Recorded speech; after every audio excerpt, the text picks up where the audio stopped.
Text by S.C. Hinton, Chapter 6, Part 1. We stopped by a discount drugstore and picked up Mason's prescription. I looked at magazines while Mason called Lem to get detailed directions to his place. It was easy for us to get lost in the city. I couldn't make up my mind to look at Playboy or Western Horseman, so I looked at both. While I was reading about studs and halters and hindquarters in one magazine, pictures from the other kept flashing through my mind. I about choked, laughing. I know the guy behind the counter thought I was on something.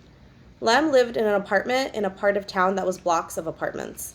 I don't see how people keep from getting lost in it. The apartments were called Southern Ivy, and he lived in Southern Ivy too. That was the section for people with kids. We walked through rows and rows of apartments. "This is it," Mason said. I take his word for it, but how he could tell this doorway from any of the others, I didn't know. I tried looking in the window while Mason pushed the door buzzer, but the curtains were pulled shut. There were some scurrying around inside, like mice in a barn. Then Lem's voice said, "It's all right, it's them," and the door was unbolted. "Well, hi," Connie said.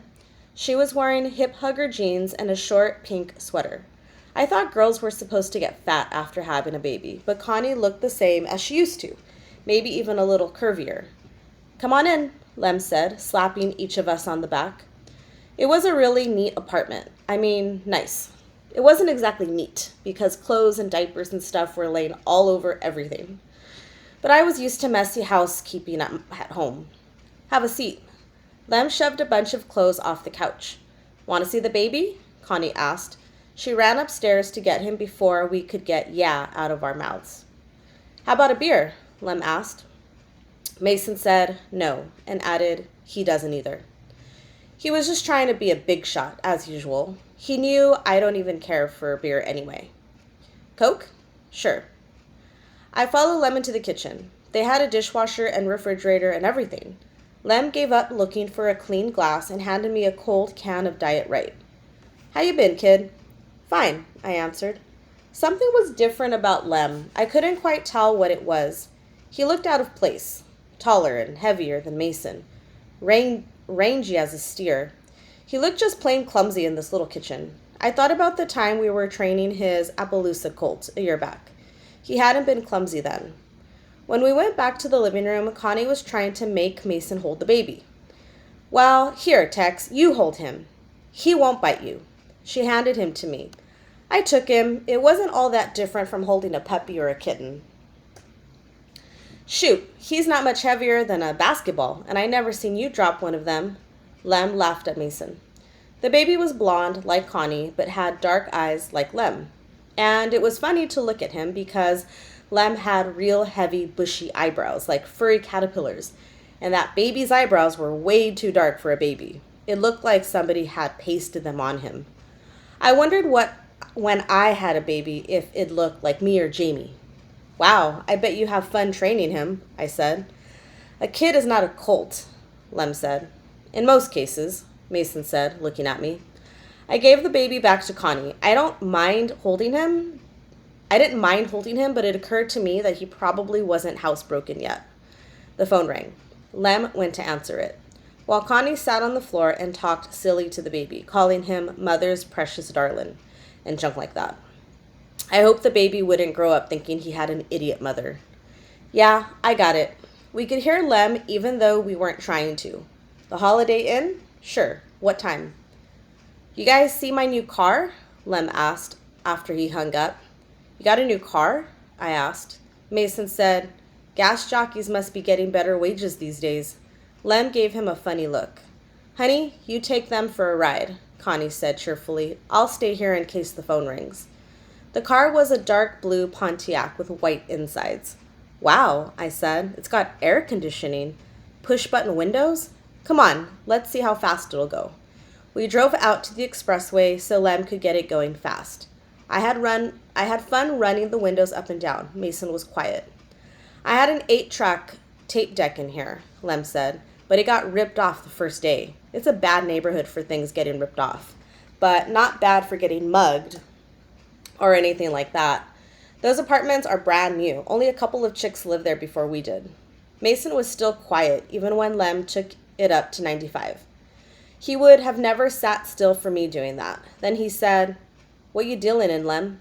Grass? Speed? Horse?" I was so shocked I couldn't believe I was hearing him right, but Lem seemed to know what he was talking about because after a minute he sighed and said, "Mostly grass and a little speed." Mason swore. Lem got a defensive look on his face. "Don't get high and mighty with me, Mason McCormick. It's a lot of easy money. I'm just a go-between. It ain't like I'm selling it out on the streets or something. I mean, I know who I'm dealing with." Sure. Nobody could sound as contemptuous as Mason. It made me cringe. "I reckon you don't use it either." "No, I don't." "Well, maybe a couple hits of speed before a concert or a movie or something like that, just to make it better. Get your money's worth. But I ain't hooked on it." "How about Connie?" "She's real careful, so one of us can stay straight for the baby. She uses a little speed to keep her weight down, but shoot, Mace, the doctor would give her that. Anyway, I've seen you as high as anybody else. What about that party at Joe Ray's place?" I didn't dare open my mouth, even though Mason's always tried to give me the impression he's as pure as the driven snow when it comes to drugs. I could see he was in a mood to slug somebody. "I never set up shopkeeping in it. What about the baby? When he's older, he's gonna think they're vitamins." "Shoot, no. When he gets old enough to know what's going on, we'll quit." "You are really stupid," Mason said. Lem's jawline went hard. "Yeah? Well, it's a little easier for you. You don't have a wife and kid looking for you to take care of them. I want a nice place to live and food for the baby, and Connie's so pretty, it's hard for her to do without clothes and stuff. Who am I hurting anyway? It'd be going on whether I was in on it or not. Somebody else would just be making the couple of $100 a day, and that, buddy boy, is what I'm making. I guess you could turn that down, couldn't you?" "Yeah, I could," Mason said, but I could tell he was just sick at the thought of all that money. "Well, maybe you could. You don't have people depending on you." "What do you think he is?" Mace jerked a thumb toward me. "A baboon?" "It ain't the same. Next year you'll be gone and Tex will have to learn to take care of himself. The kid is for life." We took an exit, went under the expressway, got back on going in the other direction. "Shoot, Mace," Lem said finally. "There's no need to get into a big hassle about it. Everybody's doing stuff like this. I'm just into a little more than most people. I could tell you about some guys in Garyville. It ain't any big deal." "You'll think it's a big deal when you end up in McAllister," Mason said shortly, and Lem didn't try to talk to him again. When we got back to the apartment, we stood around by the car awkwardly, not knowing what to say. "You guys want to go get a pizza or something?" Lem asked finally. "No," Mason said. "We better get going. We better be getting back." I couldn't think of anything we had to be getting back for, and I could tell Mason couldn't either. "Well, keep in touch," Lem said, and stuck out his hand. Mason shook it, but didn't say anything. I had a feeling he didn't want to keep in touch. In fact, this might be the last time he saw Lem. "See ya, kid." Lem nodded at me. "Yeah," I said. I had a knot in my throat. Lem wasn't the kind of person you could cry over, but still he had always been around, always been part of my life, and it's hard to let go of a part of your life. "You can drive," Mason said. He figured that would take my mind off Lem, and it did, a little bit. I always knew Lem wasn't the brightest guy I'd ever known, but I never figured him for an absolute moron. Mason wouldn't change the subject, no matter what I'd say or do, even 50 miles an hour in a 35 zone. "See what I mean?" he said suddenly. "That's what messing around with the girl gets you. He's never going to get anywhere except prison, the way he's going now. He is just good and stuck, even if he did get out of Garyville. Man, I am never going to get stuck anywhere." I didn't think he was right, because if you were where you wanted to be, even married and a daddy and in Garyville, you weren't stuck, but I never was as good at arguing as Mason. But he did have kind of a point. I mean, the year Lem and Connie were going together, it was the romance of the century, even kind of Romeo and Juliet, since their folks did everything they could to break them up. There was always some big dramatic scene going on, with Lem threatening murder and Connie running away. Everybody thought it was the neatest love thing going on in town, but nobody thought about them anymore because that was last year. And Mason was right about one thing. Lem didn't seem too happy. God, is he dumb, Mason said for the 100th time. I saw a guy thumbing a ride up ahead and figured it would be a good way to finally switch the subject. I swerved over to the side of the road. He was a young guy, not a whole lot older than Mason. Small built, wearing sunglasses and clothes that didn't seem to fit him too well. There was something funny about his hair. It was a muddy brown color, but the color didn't stop at his neck, where his hair did. It splotched on down into his collar. He must have dyed his hair, I thought. Weird. Mason slid over to the middle to make room for him. "Where you guys headed?" he asked, slamming the door. "Garyville," I said. "Well, that's the right direction." "How about you?" Mason asked. "State line."